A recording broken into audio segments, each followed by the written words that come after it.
যদি ঋষিকেশ বাবুর কোনো শত্রু প্ল্যান মাফিক পেসমেকারটা সরিয়ে থাকে, তাহলে এটা ধরে নিতে হবে যে তিনি চাইছেন যে ঋষিকেশ বাবুর মৃত্যুটা হার্ট ফেল মনে হোক।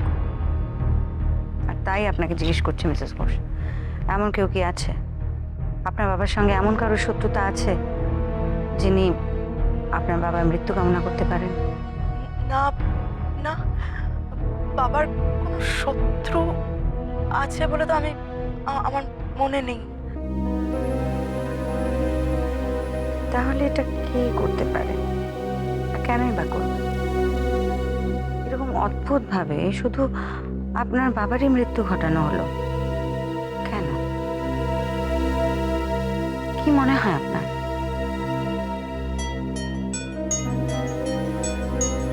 Excuse me.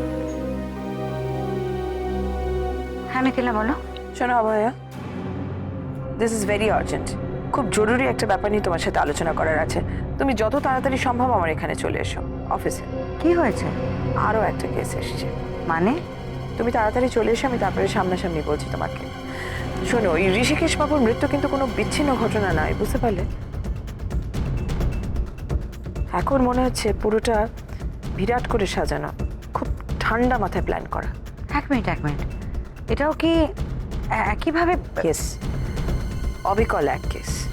মৃত মহিলার বুকের বাঁ দিকে ঠিক একইভাবে অপারেশনের দাগ, আর এখনো সেটা শুকোয়নি। মহিলার পরিচয় পাওয়া গেছে, কিন্তু পরিচয়ের থেকেও আর একটা বড় জিনিস জানা গেছে। কি? ইনিও ছিলেন ওই অবসর বৃদ্ধাশ্রমে। মানে যেখানে ঋষিকেশ বাবু ছিলেন? হ্যাঁ, একদমই তাই। শোনো না, তুমি কত তাড়াতাড়ি পারবে আমার অফিসে আসতে, নাকি আমি গাড়ি পাঠিয়ে দেবো? না, আমি ট্যাক্সি নিয়ে আসছি। ওকে। কি হয়েছে মিসেস মুখার্জি? আমার বাবার বিষয়ে কোনো খবর পেলেন? মিসেস ঘোষ, আপনি মনে করে দেখুন তো, কেউ জোর করে বলেনি বাবাকে ওখানেই নিয়ে যাওয়ার জন্য? না মিসেস মুখার্জি, আপনাকে তো আমি বললাম, আমি ইন্টারনেটেই হোমের খোঁজ করছিলাম যখন, এই হোমটা আমার সব থেকে ভালো লেগেছিল, তাই এখানে আমি বাবাকে ভর্তি করেছিলাম।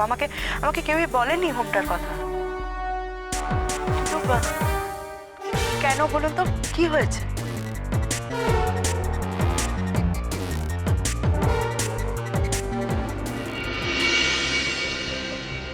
আপনারা আসুন। নমস্কার ম্যাডাম। আপনারা বসুন প্লিজ। বসো ওটা। আপনি আসুন।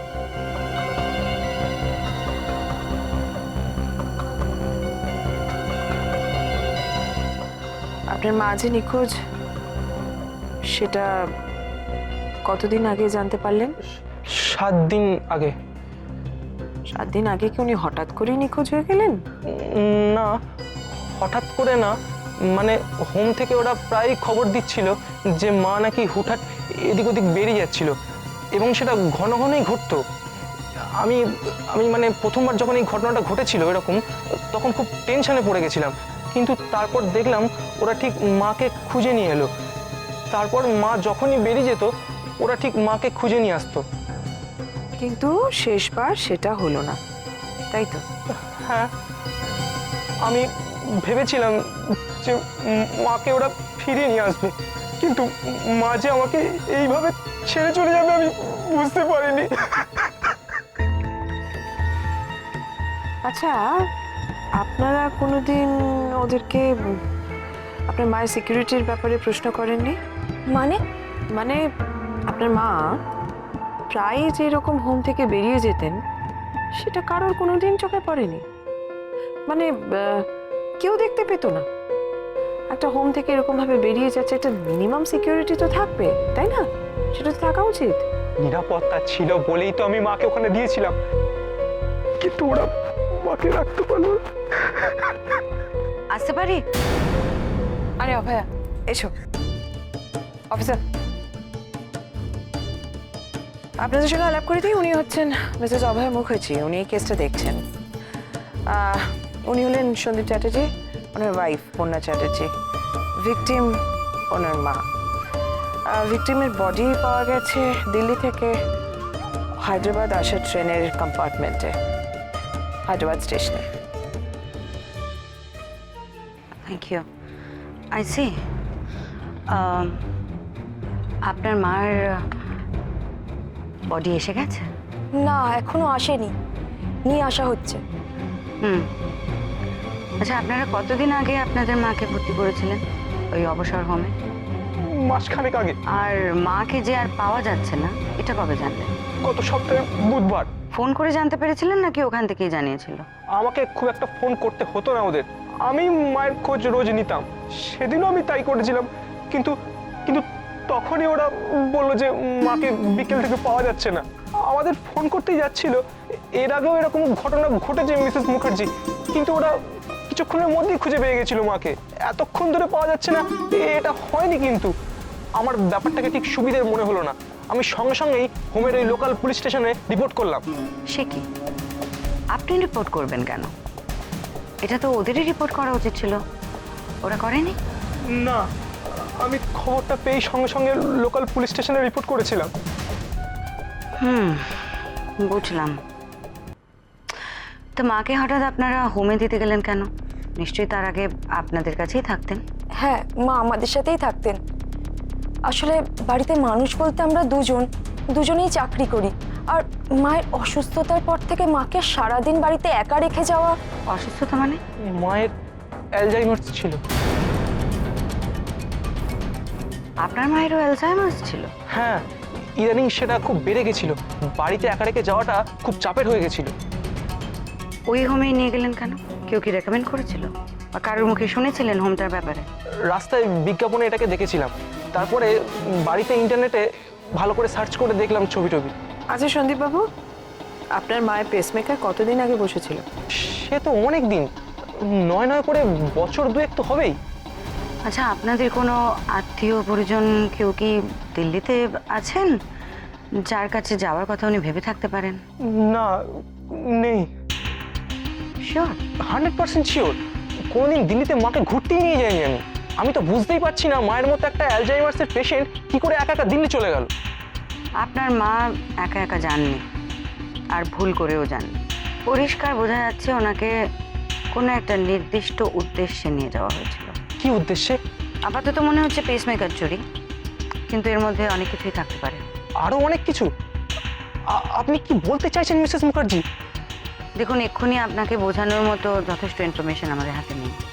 আমরা নিজেরাই ঠিক করে জানি না, তবে ঠিক জানতে পেরে যাব। ঠিক আছে, এখন আপনারা বাড়ি চলে যান।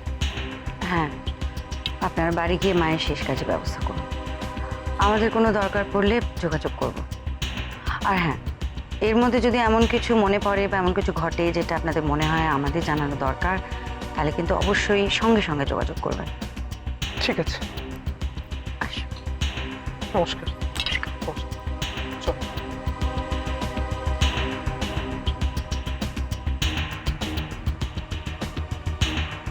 কি বুঝলে অভয়া? এটা একটা র্যাকেট মিথিলা। এই গোটা ব্যাপারটার মধ্যে একটা কোনো বড় র্যাকেট জড়িয়ে আছে। র্যাকেট?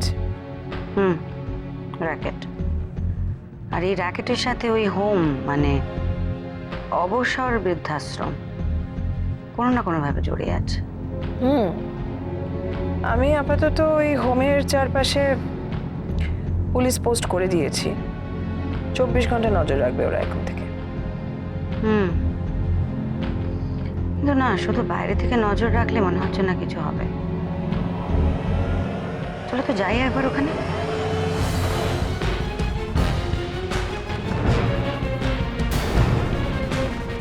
পেসমেকার চুরি করাটা এদের মুখ্য উদ্দেশ্য নয়। আমার তো তাই মনে হচ্ছে। মিথিলা, এই বৃদ্ধা মহিলাকে যখন ফ্লাইটে নিয়ে যাওয়া হয়েছে, এয়ারপোর্টে উনি কিছু স্পেশাল সুবিধে পেয়েছেন। চেকিংয়ে পেসমেকার থাকা মানুষদের স্পেশাল ছাড় দেওয়া হয় এয়ারপোর্টে। ওই ইলেকট্রোম্যাগনেটিক গেট দিয়ে ওদের পাস করতে হয় না। এদের কি সেই কারণেই বেছে নেওয়া হয়েছে? কিন্তু বেছে নেওয়া হচ্ছে কি কারণে? কিছু পাচার করার জন্য। তারপর পেসমেকারগুলো খুলে নিয়ে মৃত্যুর দিকে ঠেলে দেওয়া হয়।